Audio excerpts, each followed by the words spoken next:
दोस्तों 28 जून 2025 ये जो तारीख है ये भारतीय इतिहास में बहुत ही सुनहरे अक्षरों में दर्ज हो चुका है और आप लोग भी इस डेट को नोट करके रखिए 28 जून 2025, क्योंकि इसी दिन भारत में पहली बार ऑनलाइन वोटिंग के द्वारा चुनाव संपन्न कराया गया।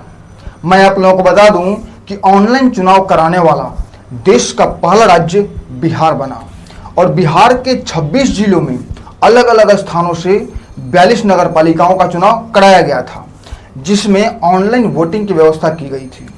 और इसके साथ ही बिहार के पूर्वी चंपारण जिले के मोतिहारी से सबसे पहली ऑनलाइन वोट देने वाली, जिसे कि ई वोटर कहते हैं, वो विभा बनी।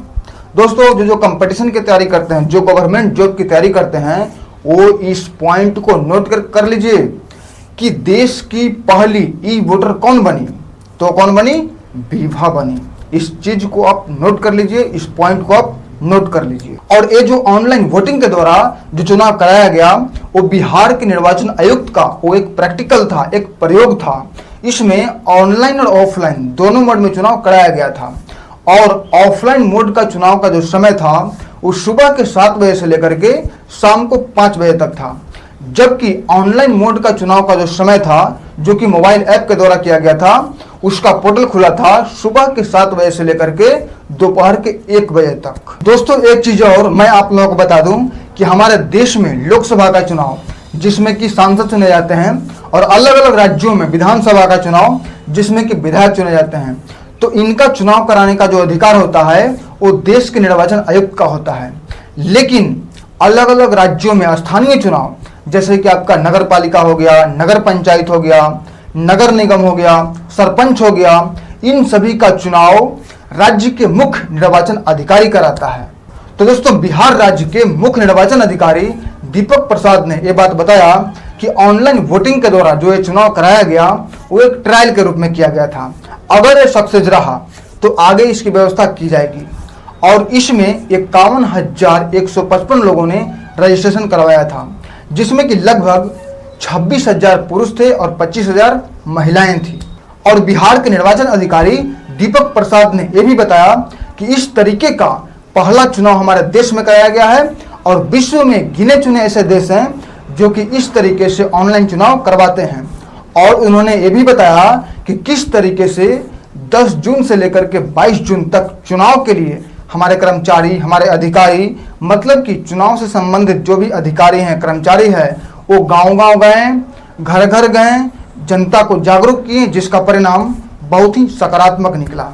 आप लोगों को बता दूं कि जो सामान्य, जो पारंपरिक जो चुनाव होते थे, जिसको कि बूथ वोटिंग कहते हैं, मतलब कि बूथ पर जाकर के वोट डालने वाले जो मतदाता हैं, उनका जो प्रतिशत था वो केवल 54% था। लेकिन ऑनलाइन जो मतदान हुआ वो 70.2% हुआ। मतलब कि ऑनलाइन जो चुनाव है उसमें जनता कोऑपरेट भी कर रही है और जिसका परिणाम बहुत ही सकारात्मक है, मतलब कि उसको उम्मीद से ज़्यादा कह सकते हैं। और ये ऑनलाइन वोटिंग की जो व्यवस्था थी वो सभी के लिए नहीं था, वो ऐसे लोगों के लिए था जो कि किसी कारणवश से वो वोटिंग बूथ तक नहीं पहुंच सकते थे, जैसे कि वरिष्ठ लोग हो गए, मतलब कि बुजुर्ग लोग हो गए, दिव्यांग लोग हो गए, ऐसे लोग जो गंभीर बीमारी से ग्रसित हैं, गर्भवती महिलाएं हो गई, ऐसे लोग जो किसी काम धाम के सिलसिले से अपने राज्य को छोड़कर किसी दूसरे राज्य में गए हुए हों, ऐसे लोगों के लिए ये व्यवस्था की गई थी। तो इससे एक फायदा ये भी हुआ है कि चुनाव के समय क्या होता है कि जनरली हमारे देश में रोजगार के लिए लोग एक राज्य से छोड़कर दूसरे राज्य में जाते हैं और जब चुनाव का समय आता है तो अपने काम को छोड़कर आने में हिचकिचाते हैं और आने जाने की परेशानियों से भी लोग हिचकिचाते हैं, जिससे कि चुनाव का जो पूरा प्रतिशत होता है वो कंप्लीट नहीं हो पाता है।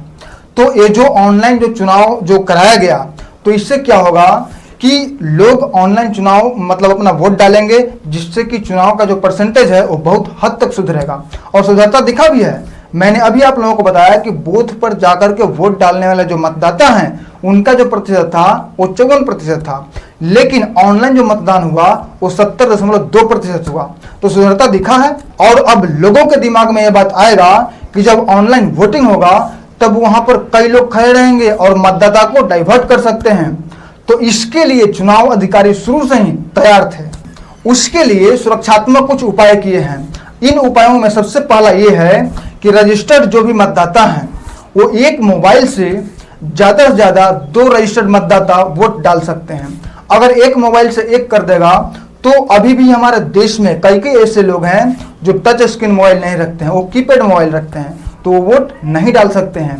इसीलिए उनके लिए ये व्यवस्था किया गया है। और उसके साथ में चुनाव से पहले फेस स्कैनिंग किया जाता है और उसके बाद में उसे जांचा परखा जाता है, तब जाकर के वोट डालने वाला पोर्टल खुलता है। और अंत में मैं आप लोगों को बता दूं कि वोटिंग की जो प्रक्रिया है वो ब्लॉक चैट टेक्नोलॉजी के द्वारा बहुत ही ज़्यादा सुरक्षित और हैक प्रूफ बनाया गया है। तो दोस्तों, इस तरीके से बिहार देश का पहला ऐसा राज्य बना जहां पर ऑनलाइन वोटिंग हुआ और ऑनलाइन मतदान का शुरुआत भी हुआ। तो दोस्तों, ये जानकारी आप लोगों को कैसा लगा, अच्छा लगा या खराब लगा, कमेंट जरूर कीजिएगा। तो दोस्तों, फिर मिलते हैं एक नए वीडियो में। तब तक के लिए जय हिंद, जय भारत।